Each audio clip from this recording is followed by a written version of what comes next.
Halo sobat, wilayah Kepulauan Riau memiliki potensi kemaritiman yang besar. Salah satunya yaitu potensi sumber daya alam lautnya yang melimpah. Dengan kekayaan lautnya tersebut, banyak pelaku usaha memilih untuk membuka rumah makan seafood. Salah satunya restoran seafood Seyladi yang ada di kota Tanjung Pinang ini.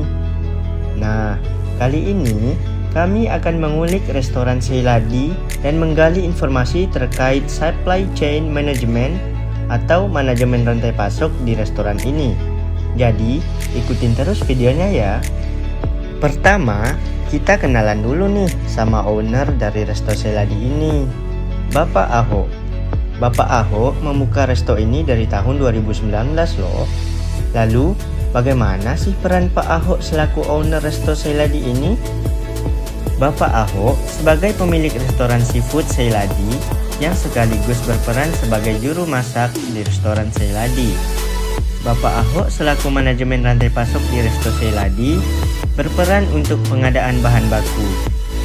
Bapak Ahok harus mencari dan memilih pemasok rajungan berkualitas tinggi untuk memenuhi kebutuhan restorannya.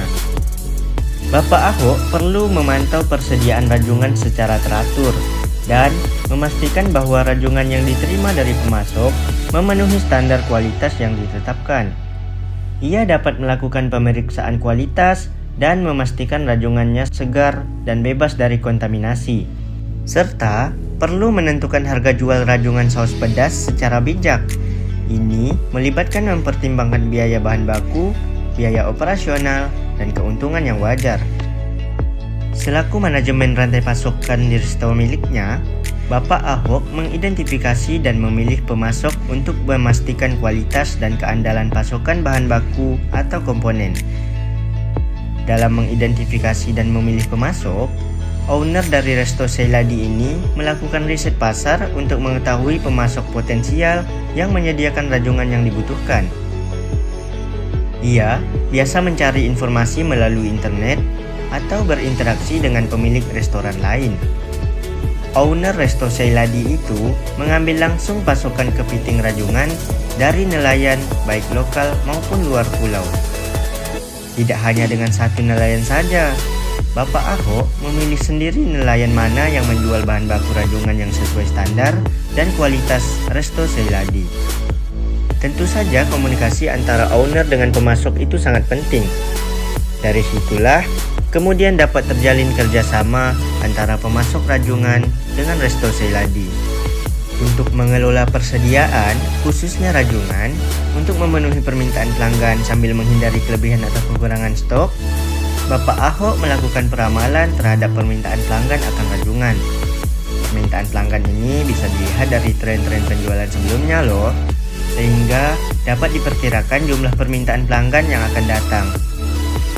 Ketika ada acara khusus atau hari libur, biasanya permintaan akan naik, sehingga Pak Ahok menyetok kepiting rajungannya lebih banyak dari biasanya.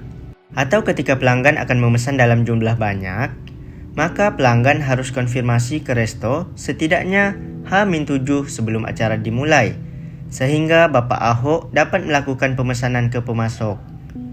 Untuk mengatasi kelebihan stok, owner resto Seyladi tersebut juga sudah memikirkan tentang hal ini, di mana rajungan yang disediakan oleh nelayan dalam keadaan hidup, dan mereka mempunyai tempat penampungan stok kepiting rajungan tersebut yang bisa bertahan walaupun tidak segera diolah saat itu juga.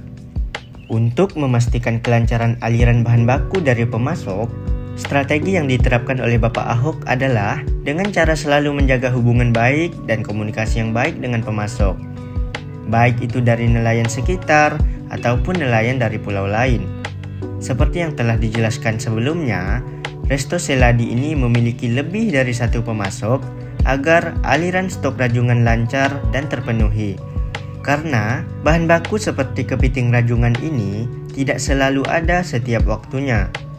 Resto Seyladi selalu membeli barang dengan harga di atas harga jual biasanya, sehingga para pemasok akan senang dan akan selalu memberikan stok terbaik yang mereka punya kepada restoran.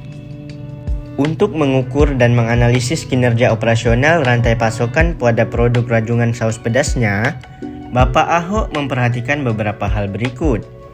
Bapak Ahok selalu memperhatikan tingkat layanan terhadap pelanggan, yang meliputi persentase pesanan yang dipenuhi tepat waktu, tingkat kepuasan pelanggan, dan waktu respon terhadap permintaan pelanggan. Efisiensi persediaan stok juga selalu diperhatikan, serta bagaimana kinerja dari pemasok yang meliputi tingkat pengiriman tepat waktu, kualitas produk yang diterima, dan tingkat keluhan atau masalah dengan pemasok, serta masalah produktivitas karyawan-karyawan di Resto Seyladi dan juga biaya operasional untuk produksi di Resto Seyladi. Untuk memaksimalkan efisiensi dan kualitas produk di Resto Seyladi, Bapak Ahok selaku owner turut terjun langsung ke dapur pengolahan bahan baku menjadi makanan siap saji. Bapak Ahok memasak langsung rajungan saus pedas yang menjadi menu bestseller di restonya, agar rasa dan kualitas yang dihasilkan dapat dipastikan baik.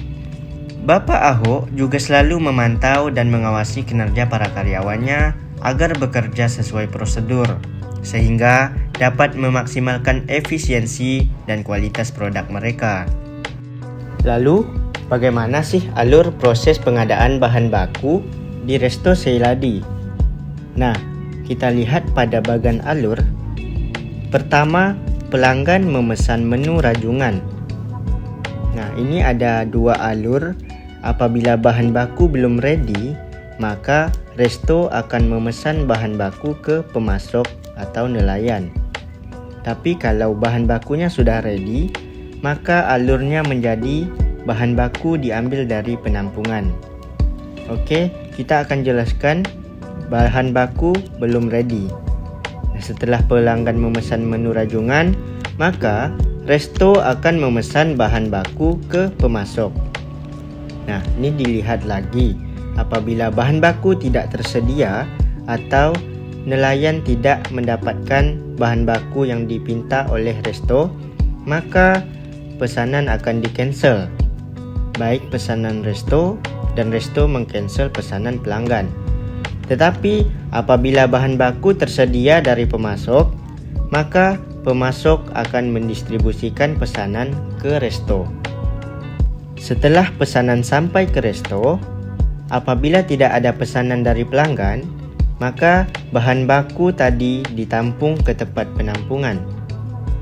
Tetapi apabila ada pesanan, maka bahan baku diambil dari penampungan. Setelah itu, resto akan menyiapkan pesanan, dan setelah disiapkan, pesanan diterima oleh pelanggan. Nah, selanjutnya, alur proses produksi rajungan saus. Yang pertama, cuci bersih rajungan, lalu rebus rajungan di air mendidih hingga berubah warna menjadi merah, lalu tiriskan. Kemudian, bumbu halus, haluskan cabai merah, cabai rawit, bawang merah, dan bawang putih. Lalu, campur dan tumis semua bahan. Tumis bumbu halus dan jahe hingga harum. Lalu masukkan saus cabai dan saus tiram. Aduk, tunggu hingga bumbu meresap, dan rajungan saus siap disajikan. Di Resto Seyladi, hampir keseluruhan kegiatan yang berlangsung akan diawasi langsung dan dikerjakan oleh Bapak Ahok. Ia bersama karyawan-karyawannya bekerja secara profesional. Selain sebagai owner dan chef, Bapak Ahok juga merupakan admin untuk pemesanan secara online di Resto Seyladi yang dibantu oleh istrinya. Sehingga apapun permasalahan yang terjadi di Resto Seyladi akan dikomunikasikan dengan istrinya selaku tim pemasaran atau penjualan di resto tersebut. Lalu, bagaimana manajemen Resto Seyladi menghadapi tantangan-tantangan yang mungkin timbul di Resto Seyladi, seperti perubahan harga bahan baku, keterlambatan pengiriman, dan fluktuasi permintaan pasar. Dalam membangun usaha, pastinya selalu ada yang namanya tantangan seperti harga bahan baku yang naik ataupun turun, keterlambatan pengiriman, dan lainnya. Begitupun dengan restoran ini. Untuk makanan olahan seafood yang bergantung pada tangkapan nelayan, Resto Seyladi tidak bisa menetapkan harga yang akan selalu sama. Karena saat masa liburan, di mana restoran meminta barang yang cukup banyak, maka nelayan meminta harga yang lebih tinggi, dan karena harga bahan baku yang naik, restoran juga harus menaikkan harga, ujar Bapak Ahok. Terkait keterlambatan pengiriman, manajemen resto akan melakukan pemesanan saat sisa stok diperkirakan hanya untuk 2 hari ke depan, sehingga menghindari kekurangan stok bahan baku nantinya. Ukuran standar kepiting rajungan di Resto Seyladi ada 2, yakni ukuran besar dan ukuran sedang. Untuk ukuran sedang, bisa memuat 7-9 ekor kepiting per kilogramnya. Sedangkan untuk ukuran besar, per kilogramnya bisa berisi 4-6 ekor kepiting. Hal ini dilakukan oleh Bapak Ahok karena menerapkan konsep-konsep manajemen rantai pasokan yang berkelanjutan atau ramah lingkungan. Mereka tidak mau mengolah kepiting yang tidak sesuai standar ukuran mereka, karena dianggap kepiting yang masih terlalu kecil tidak seharusnya diambil. Hal itu dapat menyebabkan potensi kepiting tidak seimbang. Teknologi dan sistem informasi manajemen rantai pasokan yang digunakan oleh restoran Seyladi menggunakan media sosial WhatsApp. Biasanya pelanggan harus konfirmasi terlebih dahulu kepada owner, sehingga apabila restoran sedang ramai, maka pelanggan dapat memesan makanan dari rumah melalui WhatsApp. Begitu juga pemanfaatan teknologi ini untuk berkomunikasi antara resto dengan pemasok bahan baku. Manajemen Resto Seyladi juga melakukan pengendalian biaya dalam rantai pasokan produk mereka. Bapak Ahok sudah mempertimbangkan untuk memilih pemasok dengan harga yang kompetitif dan juga bagaimana pendistribusian bahan baku tersebut sampai ke resto. Tentu memiliki biaya pengiriman, maka mereka menentukan jumlah stok pemesanan yang efisien agar biaya pengiriman tidak terlalu sering dikeluarkan.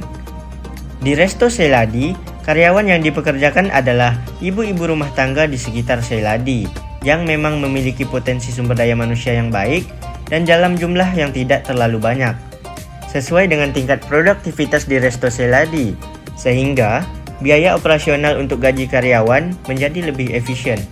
Untuk terus meningkatkan efisiensi dan keunggulan kompetitif, Resto Seyladi memiliki langkah-langkah untuk meningkatkan efisiensi dan keunggulan dari kompetitor lainnya dengan selalu menjaga standar yang disebutkan di atas, baik itu dari rasa, tempat, dan kualitas dari bahan-bahan, sehingga pelanggan mendapatkan produk yang berkualitas dengan harga yang pas. Dengan demikian, keunggulan kompetitif dari Resto Seafood Seyladi akan lebih meningkat, yang mana akan meningkatkan penjualan dan laba mereka. Nah, itulah tadi informasi terkait manajemen rantai pasok di restoran Seafood Seyladi ini guys. Gimana nih? Tertarik gak dengan strategi Pak Ahok dalam mengembangkan restoran seafoodnya? Silahkan komen di kolom komentar ya. See you guys.